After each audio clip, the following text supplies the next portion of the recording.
Welcome to the deep dive. So you sent us some really interesting stuff. Yeah, definitely. And that's what we do here, right? We take your sources, dig in, and pull out the key ideas for you. Exactly, a focused exploration. So today we're jumping into excerpts from Mark Manson's The Subtle Art of Not Giving a Feck. We're looking at some pretty unexpected ways to think about living a good life. Mm-hmm. And the excerpts you gave us, they really challenge the usual advice. Things like, why not trying might actually work. Right.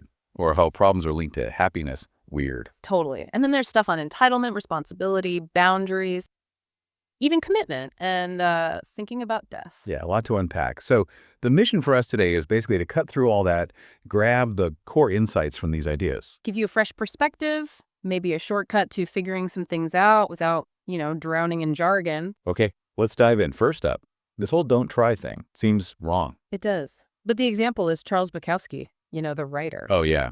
Kind of a mess, wasn't he? A long time. Pretty much. Total failure by most standards, then finds success really late in life. And his epitaph, don't try. Wild. It just flips everything we're usually told, like hustle harder, never give up. Exactly. We hear that constantly. Push through, more effort. But Bukowski, it seems like his success came from just accepting himself, flaws and all. Yeah, it seems like it was about radical honesty, not trying to be someone else, just owning his reality. Which kind of pushes back against that constant societal thing, right? Is always needing more, wanting more, having strong opinions about It everything. would leave a fact about it all. Yeah, and that's exhausting. And it can lead to what Manson calls the feedback loop from hell, Ah, yes, that feeling bad. about feeling bad or getting anxious. Because you're already anxious, it just feeds itself. Your brain kind of turns on you. So the insight is trying to just squash those negative feelings. It actually makes them louder. Precisely. The trick is to break that cycle by deciding not to give a fuck about feeling bad. Okay, but not like becoming a robot. Right. Not apathy. No, not at all. It's recognizing that second wave of feeling bad about the first feeling and just letting it go, not engaging. So it's about being selective. Yeah. Like choosing where you put your energy, your mental effort. Yeah. Focusing on what actually matters based on your values. Because, the book makes the point. We only have so many fix to give. Yeah, fair point. Gotta spend them wisely. Which brings us to that second subtlety. To not give a fick about adversity, you must first give a fick about something more important than adversity. Okay, unpack that a bit. Well, think of the example of the old lady arguing fiercely over a 30-cent coupon. Right, seems trivial. To us, maybe. But for her, in her life, with her values, that coupon probably represented something much, much bigger. She gave a fick about that. I see. So what you choose to care more about dictates what you can let slide. Exactly. And ideally, maturity is learning to be more selective about that stuff. Realizing a lot of things that used to wind us up just don't matter long term. It makes Bukowski's don't try feel less like giving up and more like defiance Yeah. against the pressure. Yeah, a kind of radical focus. And connecting this back, the book is blunt. And then you die. Oof. Right. Puts things in perspective. Our time's limited, so choosing what gets our limited flips, that's Yeah. crucial. Okay, powerful stuff. Let's shift gears a bit. The nature of problems and happiness. That story about the prince was interesting. Yeah, the prince who thought escaping suffering was the goal. You thought his wealth was the issue, right? So he goes off and lives like a hermit.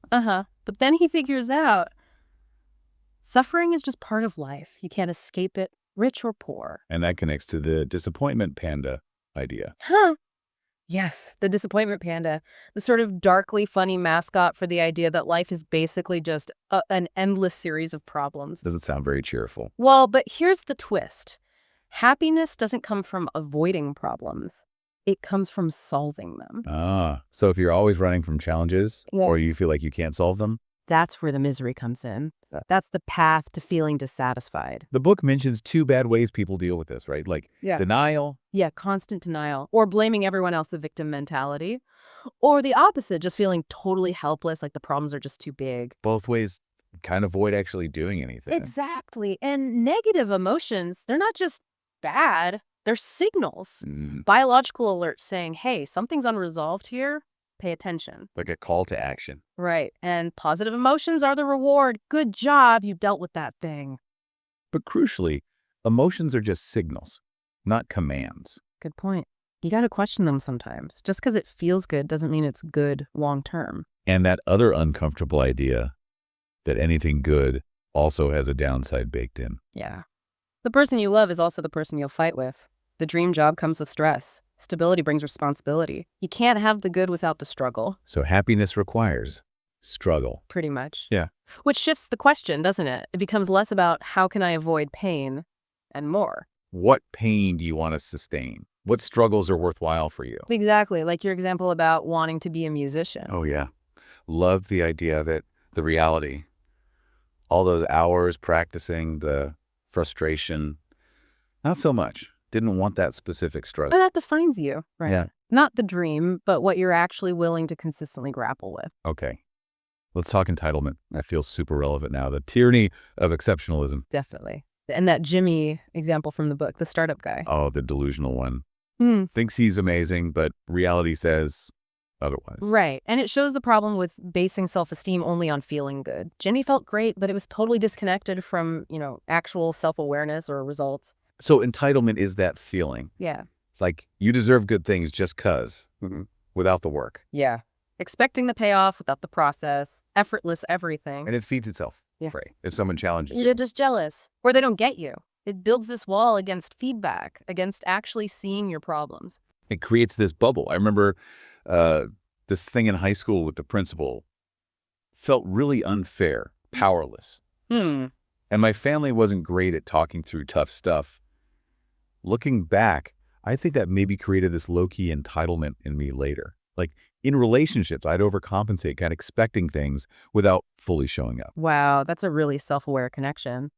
And the book suggests, technology and social media might be pouring fuel on this fire. Oh, so? While you're constantly seeing these perfect, curated lives online, everyone seems exceptional. Right. So your own normal, messy life feels lacking, like a failure. Exactly. This tyranny of exceptionalism, it makes average feel unacceptable, which breeds insecurity and sometimes entitlement as a defense. And that pressure can lead people down weird paths, chasing unrealistic things. Like Lieutenant Onoda, the Japanese soldier who didn't believe the war ended. Yeah. And Suzuki, the guy who went looking for him, both kind of chasing phantoms. For decades. It's a stark example of clinging to a belief, a story about yourself or the world, even when all the evidence screams otherwise. Refusing to let go. Really makes you think about the stories we tell ourselves. Okay, let's switch to something more positive. Responsibility. Choosing your values. Yes.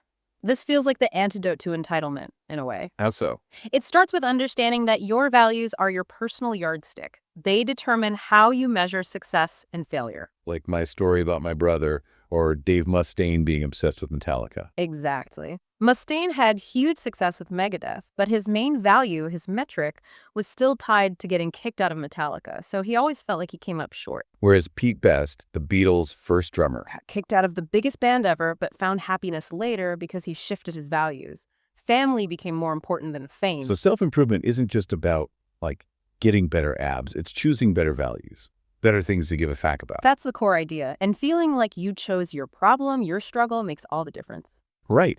If you feel forced into it, it's misery. If you choose it, it's empowering. Uh-huh. Like William James, the philosopher. Had terrible health problems his whole life. Yeah. But he chose his values, his intellectual work, his philosophy. That's where he focused his energy, despite his physical limits. Contrast that with the guy blaming his height for dating problems. Exactly. He chose a disempowering value, something he couldn't control, and it just created crappy, unsolvable problems for him. Which highlights that crucial difference. Fault versus responsibility. Yes, this is so important. You might not be at fault for what happened, someone else might be to blame. But you're always responsible for your response. Yeah. Your choices, your actions, your emotions. Always. Like when your first girlfriend dumped you, it wasn't your fault she ended it. Yeah. But my happiness afterward, that was on me. Yeah. Took a while to get that, but yeah. Huge realization. And embracing that responsibility, even when it hurts, is the key. It's how you start growing and picking better values. Yeah, that was a turning point. And the book even talks about this with extreme suffering, like the listener who lost his son. Right. Unimaginable pain. He didn't choose that loss. But the responsibility for how to navigate that grief, what meaning to find, that still rests with him. It's incredibly difficult, but the choice remains. And the OCD example with teenagers. Also illustrates it. They can't control the intrusive thoughts. Not their fault. But they can choose the value of managing their compulsions, their responsibility. That's where progress happens. It's like life deals you cards. You don't choose the hand, but the game is all about how you play those cards, your choices. Okay, let's get practical. Saying no, boundaries, trust, commitment, these feel linked. Definitely. If you're choosing values, you're inherently saying no to other things. Rejection is part of choice. And being okay with saying no and hearing no is healthy. Essential. For relationships, for your own sanity, boundaries are part of that. So boundaries are just drawing lines Yeah. about responsibility. Pretty much. Knowing what problems are yours to solve and what problems belong to others. Unhealthy boundaries mean either taking on everyone else's stuff. Or expecting them to fix yours. Right. And healthy love, according to Manson, isn't about rescuing each other like Romeo and Juliet's disaster. So not finding someone to complete you or save you? No. It's two whole people supporting each other while taking responsibility for their own lives and problems. And that requires Two things, mainly. Each person taking responsibility for themselves and both being willing to say and hear no sometimes without the whole thing collapsing. avoids that victim and saver trap. Exactly, that codependent mess where no one's actually taking ownership. And trust, if it's broken. It takes more than just sorry.